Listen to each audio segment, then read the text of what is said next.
नमस्कार मित्रांनो, मी गणेश मानकर इग्नाइट अकॅडमीच्या प्लॅटफॉर्मवर तुम्हा सर्वांचे मी स्वागत करतो। बार्टी, टीआरटीआय, एआरटीआय, महाज्योती आणि सारथी यांच्या मार्फत एक ऑनलाइन सीईटी परीक्षा घेतली जाते त्यांच्या शिष्यवृत्ती योजनेसाठी। तर नुकतंच याचं वेळापत्रक जाहीर झालेले, तर याचे हॉल तिकीट पण आलेले आहेत। हे हॉल तिकीट कशा पद्धतीने डाउनलोड करायचे, महत्त्वाच्या सूचना काय, याच्यासाठी एग्जाम पॅटर्न आपला कसा असणार आहे, या सर्व गोष्टी आपण आजच्या या व्हिडिओच्या माध्यमातून जे आहेत तर ते जाणून घेणार आहोत। म्हणून तुम्ही हा व्हिडिओ शेवटपर्यंत पूर्ण बघायचा आहे आणि या व्हिडिओच्या शेवटी तुमच्यासाठी एक महत्त्वपूर्ण अनाउन्समेंट पण मी करणार आहे, म्हणून व्हिडिओ शेवटपर्यंत पूर्ण बघायचा आहे। बघा, बार्टीच्या वेबसाईटवर नुकतंच जे आहे तर ते त्यांनी जे आहे बघा त्यांचं वेळापत्रक जाहीर केलेले 14 पासून पेपर सुरू होणार आहे। 14 आणि 15 ला एकच पेपर असणार आहे, तो म्हणजे यूपीएससीचा पेपर असणार आहे। म्हणजे याच्यात जेवढ्या काही संस्था इन्व्हॉल्व आहेत त्या संस्थांसाठी पेपर असणार आहे। पेपर हा एकच असणार आहे, म्हणजे असं नाही होणार की एसटीचा पेपर वेगळा, एसटीचा वेगळा, म्हणजे माझा म्हणायचा उद्देश म्हणजे बार्टीचा वेगळा, टीआरटीचा वेगळा असं नाही होणार आहे। एकच एक्झाम जी आहे तर ती होणार आहे। यूपीएससीची पहिल्या दिवशी एक्झाम होणार आहे, मे बी ती 3 वेगवेगळ्या शिफ्ट मध्ये होणार आहे। बघा इथं शिफ्ट पण त्यांनी सांगितलेले आहेत, नंबर ऑफ शिफ्ट बघा इथं 3 शिफ्ट, म्हणजे एकूण या 6 शिफ्ट मध्ये जे आहेत तर ते परीक्षा होणार आहे।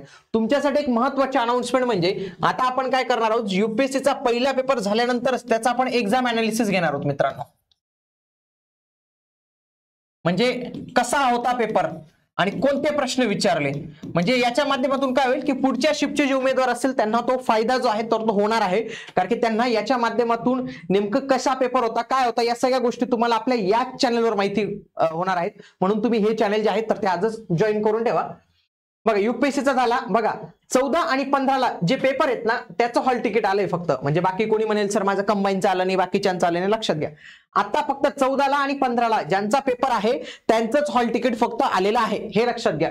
मग हॉल तिकीट डाउनलोड करण्यासाठी तुमच्या रिस्पेक्टिव्ह वेबसाईटला जायचं, म्हणजे कोणी बार्टीचं असेल बार्टीला, टीआरटीचं असेल टीआरटी, एआरटीचं एआरटीआयला, त्याच्या सगळ्याच्या वेबसाईटच्या आहेत त्या लिंक आहेत, ज्या लिंक आहेत मी त्या 1 मिनिट बघा या सगळ्या लिंक आहेत।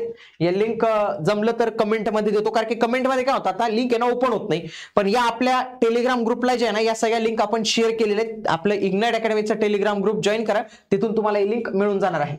त्यासोबतच मित्रांनो, या संपूर्ण मोफत स्पर्धा प्रशिक्षण मिळवण्यासाठी, त्याच पद्धतीने विविध अपडेट्स मिळवण्यासाठी तुम्ही खाली डिस्क्रिप्शन मध्ये गुगल फॉर्मची लिंक दिलेली, तो जरूर बघा। आणि यांचं जर मोफत मार्गदर्शन तुम्हाला पाहिजे असेल सामायिक प्रवेश परीक्षेचं, तर त्याच्यासाठी आपली 1 रुपयाची बॅच आहे, तर ती बॅच तुम्ही नक्की जॉईन करा, कारण की या बॅच मध्ये एक्झाम अनालिसिस झाल्यानंतर आपण त्याची एक पीडीएफ जी आहे तर ती पण शेअर करणार आहोत, म्हणून ती याच बॅच मध्ये जी आहे तर ती शेअर केली जाणार आहे। म्हणून तुम्ही ही बॅच आजच जी आहे तर ती जॉईन करून ठेवा। याच्यासाठी तुम्हाला इग्नाइट अकॅडमीचं ऍप्लिकेशन डाउनलोड करायचंय, तसेच हा नंबर दिलेला आहे, याला देखील तुम्ही कॉल करून माहिती विचारू शकता। बघा इथं जर तुम्ही वेबसाईटला गेले तर या वेबसाईटला गेल्यानंतर बघा तुम्ही ज्या वेबसाईटवर जाणार त्या वेबसाईटला जाऊन तुम्हाला लॉग इन या बटनावर क्लिक करायचंय।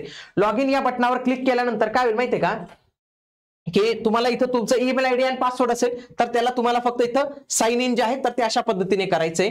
आता बघा इथं नेमकं काय होतं की ज्यांनी जो फॉर्म भरला असेल 14चा यूपीएससीचा पेपर आहे, फक्त त्याला तेवढीच माहिती जी आहे तर ती इथं दिसणार आहे। बघा इथं मी पुढे डाउनलोड केलेलं आहे एक हॉल तिकीट, लॉग इन केलं, टाकलं, बघा अशा पद्धतीने येतं। आणि इथं बघा ऍडमिट कार्ड, यूपीएससीचा फॉर्म भरला होता म्हणून इथं ऍडमिट कार्डचं ऑप्शन आलं, त्याच्यावर क्लिक केलं। मग याच्यामध्ये बघा हे अशा पद्धतीने ऍडमिट कार्ड जे आहे तर तुम्हाला बघायला मिळणार आहे। याच्यामध्ये काय काय डिटेल्स असणार आहेत बघा, रजिस्ट्रेशन नंबर, एक्झामचा डेट अँड टाइम, बघा ही 14/9/2025 ला सकाळी 8:30 ते 10:30 म्हणजे 2 तास वेळ यूपीएससीचा तो पेपर असणार आहे। रिपोर्टिंग टायमिंग आहे 7चा आणि गेट क्लोज होणार आहे 8 वाजता, म्हणजे 7 ते 8 मध्येच तुम्हाला जायचंय। इथं परीक्षेचं तुमचं इथं नाव दिसणार आहे। पुढे त्याच्यानंतर एक्झाम सेंटर आणि एक्झाम सेंटरचा ऍड्रेस तुम्हाला इथं जो आहे तर तो बघायला मिळणार आहे।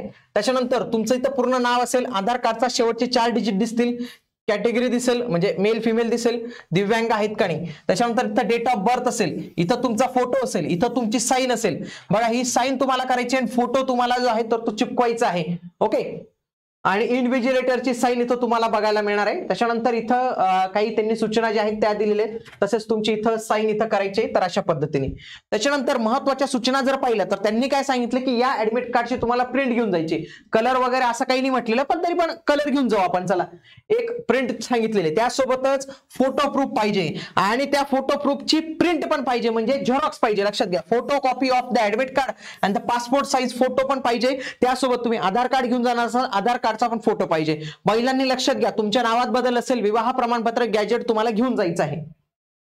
त्याच्यानंतर आणि हे फार महत्वाचं आहे बघा, ज्यांच्या फिंगर्सला शाई लागलेली असेल, मेन म्हणजे प्रॉब्लेम आहे मेहंदीचा, मुलींनो मेहंदी लावली असेल तिथं स्पष्ट म्हटले मेहंदी काढून टाकायची, इथं म्हटलेले it is completely remove before the exam day, सगळी व्यवस्थित पद्धतीने काढून टाकायचा. तर तुम्ही ते थिनर काय वापरतात हे तुम्हाला माहिती, आणि तुम्ही ती तुमची ती मेहंदी वगैरे जे आहेत तर ते काढून टाका. बघा या आणखी काही सूचना दिलेल्या आहेत. त्यासोबत बघा एमसीक्यू टाईपचा पेपर असणार आहे. प्रत्येक प्रश्न बघा इथं 1 मार्काला असणार आहेत, म्हणजे 100 मार्कापैकी असेल. ओके ठीक आहे. निगेटिव्ह मार्किंग नसणार आहे, हे फार गोष्ट महत्वाची असणार आहे. दोन्ही भाषेत पेपर होणार आहे, मराठी आणि इंग्रजीमध्ये. ऑनलाईन तुम्हाला दोन्ही भाषा तिथं जे आहेत तर ते बघायला इथं मिळून जातील. आता ही जी युपीएससीचा पेपर होणार आहे ना, तर त्याचा एक्झाम पॅटर्न हा कशा पद्धतीने असणार आहे बघा. त्याच्यामध्ये तुम्हाला 100 प्रश्न 100 गुणांसाठी इंग्लिश मराठी ऑब्जेक्टिव्ह टाईप. ठीक आहे, पाहिलं गेलं बघा. करंट इव्हेंट्स असतील, चालू घडामोडी, हिस्ट्री असेल, जिओग्राफी असेल, पॉलिटी आहे, इकॉनॉमी आहे, त्याच्यानंतर इन्व्हायरमेंट आहे आणि जनरल सायन्स, हे 7 सब्जेक्ट तुम्हाला पाहायला मिळतील. इथं सीसॅटचा पेपर नाही हे लक्षात घ्या, म्हणजे गणित बुद्धिमत्ता अजिबातच इथं विचारलं जाणार नाही. सेम पॅटर्न तुमचा एमपीएससी राज्यसेवेचा पण सेम पॅटर्न आहे. अशाच पद्धतीने तुमचा एमईएचा जो पॅटर्न आहे तर तो पण तुम्हाला सेमच इथं जे आहे तर तो बघायला मिळतो, हे सेम आहे. त्याच्यानंतर हा जेएमएफसीचा सिलेबस किंवा जेएमएफसीचा आपल्याला सिलेबस बघायला मिळतो. त्याच्यानंतर स्टाफ सिलेक्शन कमिशनला त्यांचा जो सिलेबस आहे तोच सिलेबस आपल्याला बघायला मिळतो. आयबीपीएस साठी हा, पोलीस आणि मिलिटरीसाठी हा आपल्याला सिलेबस इथं बघायला मिळतो. पुढे महाराष्ट्र लोकसेवा आयोग एमपीएससी कंबाईनचा सिलेबस, जो कंबाईनचा सिलेबस दिलेला आहे तो त्याच पद्धतीने, आणि इथं इंटेलिजंट टेस्ट म्हणजे इथं रिझनिंग पण हा विषय आपल्याला इथं बघायला मिळतो. तर अशा टाईपने आजच्या या व्हिडिओमध्ये ऍडमिट कार्ड कसं डाउनलोड करावं, एक्झाम पॅटर्न काय असणार आहे, आणि त्यासोबतच महत्वाच्या सूचना, हे सर्व पॉइंट्स कव्हर केलेले आहेत. आणि मित्रांनो 14 तारखेला लक्षात घ्या, मे बी सकाळी 10:30ला सुटणार आहे, 11 वाजता किंवा मोस्ट प्रॉबेबली 11:15ला, 11:15, 11:30. आता थोडंसं जर एक्झाम लेट झाली तर ते थोडं लेट होऊ शकतं, पण आपला प्रयत्न राहील की 11 वाजताच आपण हे एक्झाम अनालिसिस जे आहे तर ते सुरू करूया. थोडं झालं तर 11:15 पर्यंत टाइम थोडा एक्सटेंड होऊ शकतो, पण त्याच्या आधी पण आपण करून टाकू. तर हे एक्झाम अनालिसिस होणार आहे. याच्यासाठी मोफत स्पर्धा परीक्षा प्रशिक्षण, त्याचं मार्गदर्शन मिळवण्यासाठी आपण एक गुगल फॉर्म बनवलाय, त्याची लिंक डिस्क्रिप्शन मध्ये आहे, फॉर्म नक्की भरा आणि या बॅचला तुम्ही जॉईन करा. कारण की आपले जे काही एक्झाम अनालिसिस होतील ना मित्रांनो, त्याची पीडीएफ तुम्हाला आपण याच्यामध्ये उपलब्ध करून देऊ. म्हणून तुम्ही हे चॅनल, हे जे कोर्स आहे तर हा कोर्स तुम्ही जॉईन करून ठेवा आत्ताच, कारण की नंतर तुम्ही म्हणाल की सर पीडीएफ कुठं मिळणार आहे, पीडीएफ कुठं मिळणार, तर पीडीएफ इथं असणार आहे. आलं लक्षात तुम्हाला. तर इग्नाइट अकॅडमीचं ऍप्लिकेशन आहे आणि हा नंबर दिलेला आहे, यांना तुम्ही कॉल करून माहिती विचारू शकता. चला तर आता आपण भेटूया पुढील व्हिडिओमध्ये. तोपर्यंत जय हिंद, जय महाराष्ट्र, धन्यवाद.